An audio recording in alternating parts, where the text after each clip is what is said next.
கிறிஸ்துவுக்குள் மிகவும் பிரியமான தேவ பிள்ளைகளே, மறுபடியுமாக மகிமையின் நம்பிக்கை என்ற இந்த ஊழியத்தின் மூலமாக உங்களை சந்திப்பதிலே மிகுந்த சந்தோஷம். இன்றைய நாளிலும் பைபிளும் குறளும் ஒப்பாய்வு என்கிற தலைப்பின் கீழ் ஒரு குறளை நாம் ஒப்பாய்வு செய்ய இருக்கிறோம். இன்றைக்கு நாம் ஒப்பாய்வு செய்ய இருக்கிற குறள் அதிகாரம் 7, குறள் 63. தம் பொருள் என்ப தம் மக்கள், அவர் பொருள் தம் தம் வினையான் வரும். தம் பொருள் என்ப தம் மக்கள், அவர் பொருள் தம் தம் வினையான் வரும்.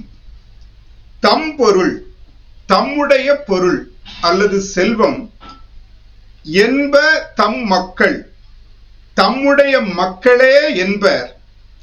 அவர் பொருள் அவர்களுடைய மக்களாகிய செல்வம் அல்லது பொருள் தம் தம் அவரவருடைய வினையான் வரும், நற்செயல் மற்றும் தீச்செயலால் வரும்.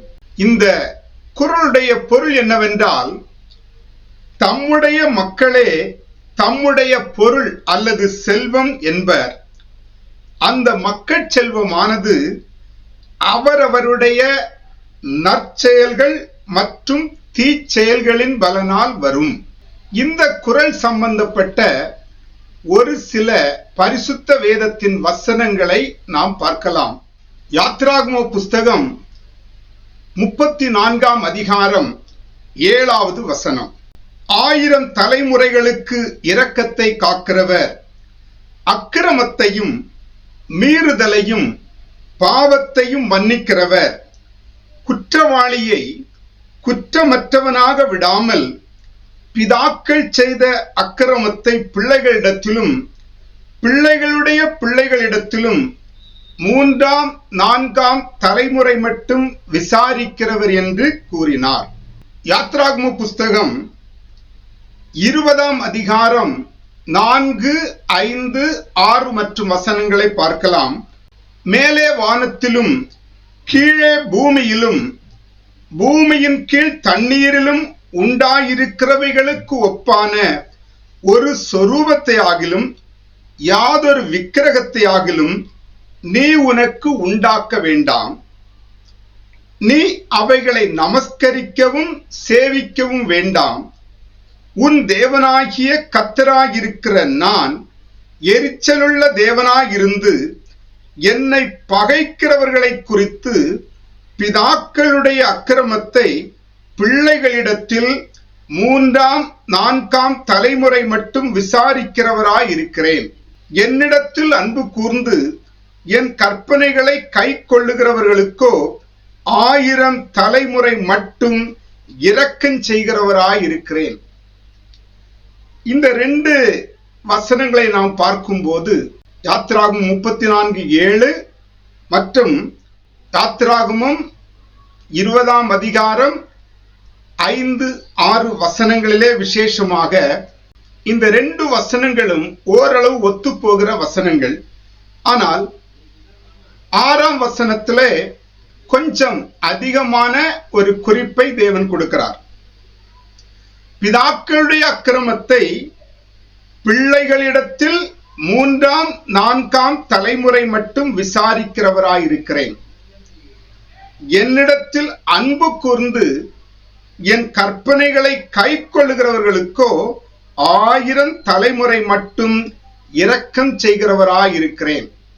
பிதாக்கள் செய்த அக்கிரமத்தை 3ஆம் 4ஆம் தலைமுறை மட்டும் விசாரிக்கிறார். அவரவர்களுடைய நற்செயல் தீச்செயல்களின்படி அவர்களுடைய செல்வங்கள் வருகின்றது. விசேஷமாக பிள்ளை செல்வங்கள் வருகிறது என்பதை இந்த வசனம் குறிப்பிடுகிறது. பிதாக்கள் செய்த அக்கிரமத்தை பிள்ளைகளிடத்தில் 3ஆம் 4ஆம் தலைமுறை மட்டும் விசாரிக்கிறார். அதே நேரத்தில் என்னிடத்தில் அன்பு கூர்ந்து என் கற்பனைகளை கை கொள்ளுகிறவர்களுக்கோ 1000 தலைமுறை மட்டும் இரக்கம் செய்கிறவராயிருக்கிறேன். இங்கு தேவனுடைய சித்தத்தின்படி நற்செயல்களை புரிகிறவர்களுக்கு 1000 தலைமுறை மட்டும் இரக்கம் செய்கிறவராய் இருக்கிறார். பிதாக்கள் செய்த அக்கிரமத்தை 3ஆம் 4ஆம் தலைமுறை மட்டும் விசாரிக்கிறார். அதே நேரத்தில் பிதாக்கள் செய்த நற்செயல்களுக்காக 1000 தலைமுறை மட்டும் இரக்கம் செய்கிறவராக இருக்கிறார். இப்படி கர்த்தருடைய வசனம் நமக்கு குறிப்பிடுகிறது.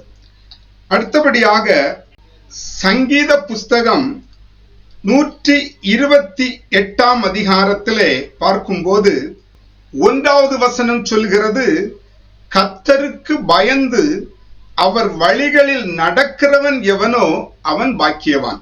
3வது வசனத்திலே, உன் மனைவி உன் வீட்டோரங்களில் கனி தரும் திராட்சை கொடிய போல் இருப்பாள், உன் பிள்ளைகள் உன் பந்தியை சுற்றிலும் ஒலிவ மரக் கன்றுகளைப் போல் இருப்பார்கள்.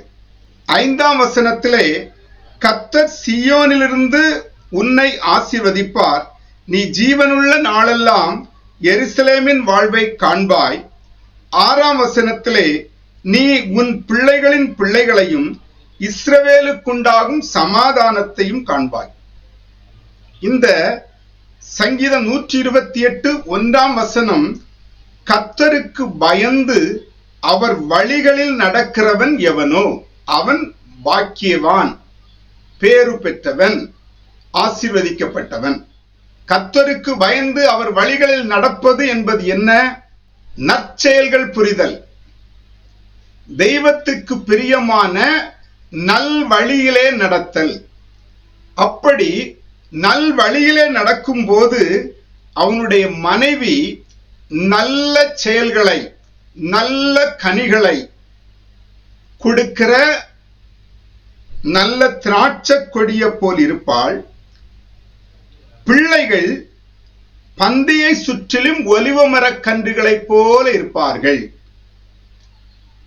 பிள்ளைகள் அந்த தகப்பனுக்கு ஏற்ற ஒலிவ மரக் கன்றுகளைப் போல சுற்றிலும் அந்த தகப்பனை சுற்றிலும் இருப்பார்கள். 6ஆம் வசனத்துல, நீ உன் பிள்ளைகளின் பிள்ளைகளையும் இஸ்ரவேலுக்குண்டாகும் சமாதானத்தையும் காண்பாய். பிள்ளைகளின் பிள்ளைகளை காண முடியும்.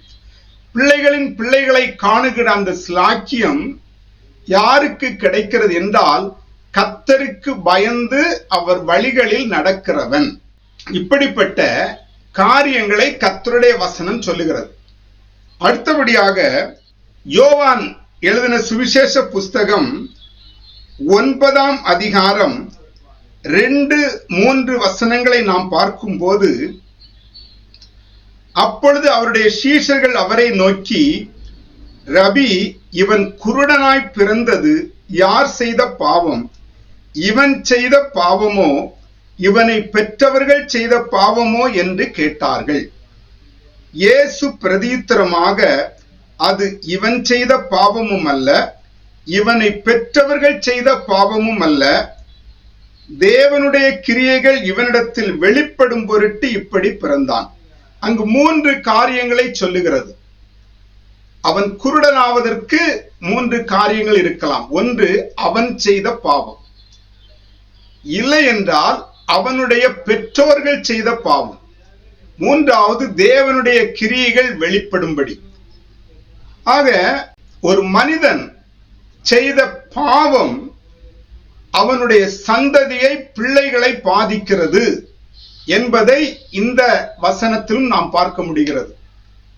பிதாக்கள் செய்த அக்கிரமத்தை 3ஆம் 4ஆம் தலைமுறை வரை விசாரிக்கிறவர். அப்படி என்றால் தகப்பன் செய்கிற அக்கிரமம் பிள்ளைகளிடத்திலும் பிள்ளைகளினுடைய பிள்ளைகளிடத்திலும் அப்படி 3, 4, 7 தலைமுறைகள் வரைக்கும் வருவதற்கு சாத்தியம் உண்டு. ஆனால் பிதாக்கள் செய்த நற்செயல்களுக்கு 1000 தலைமுறை மட்டும் இரக்கம் உண்டாகிறது. அதே போன்று கர்த்தருக்கு பயந்து அவர் வழிகளில் ஒரு மனிதன் நடக்கும் போது அவன் பாக்கியவானாய் இருக்கிறான். அது மாத்திரமல்ல, அவனுடைய பிள்ளைகள் பந்தியை சுற்றிலும் ஒலிவ மர கன்றுகளைப் போல் இருக்கிறார்கள். அவன் தன் பிள்ளைகளின் பிள்ளைகளையும் காண முடிகிறது, அவனுடைய சந்ததியையும் காண முடிகிறது என்பதையும் கர்த்தருடைய வசனம் சொல்லுகிறது. அதே போல இன்னொரு வசனத்தை பார்த்தோம், இவன் செய்த பாவமா, அந்த மனிதன் குருடனாய் பிறந்தது இவன் செய்த பாவமா, இவனுடைய பெற்றோர்கள் செய்த பாவமா என்று இயேசுவிடம் கேட்டதற்கு அவர் சொல்லுகிறார், இவன் செய்த பாவமும் அல்ல, இவன் பெற்றோர்கள் செய்த பாவமும் அல்ல, தேவனுடைய கிரியைகள் வெளிப்படும்படிதான் அவன் இப்படி பிறந்தான். அப்போ ஒரு மனிதன் செய்கிற நற்செயல்கள் நிமித்தம் நன்மையான ஆசீர்வாதத்தை கொண்டு வருகிற பிள்ளைகளும் பிறக்கலாம். அதே நேரத்தில் ஒரு மனிதன் தீச்செயல் செய்கிறதுனாலே அவனுக்கு சாபத்தை கொண்டு வருகிற பிள்ளை செல்வங்களும் பிறக்கலாம். இதைத்தான் இந்த குறள் சொல்லுகிறது. தம் பொருள் என்ப தம் மக்கள் அவர் பொருள் தம் தம் வினையான் வரும். தம்முடைய செல்வம் தம்முடைய பிள்ளைகளே என்று சொல்லுகிறோமே, அந்த மக்கள் செல்வமானது அவரவருடைய நற்செயல்கள் மற்றும் தீச்செயல்களின் பலனால் வரும் என்பதை இந்த குறள் சொல்லுகிறது. இந்த குறளுக்கும் இந்த சத்திய வேதத்திற்கும் எவ்வளவு தொடர்பு இருக்கிறது பாருங்கள். அன்பான தேவ பிள்ளைகளே, சத்திய வேதத்தின் மகிமை மேன்மை எத்தனையோ வெளிகளில் வெளிப்படுகிறது.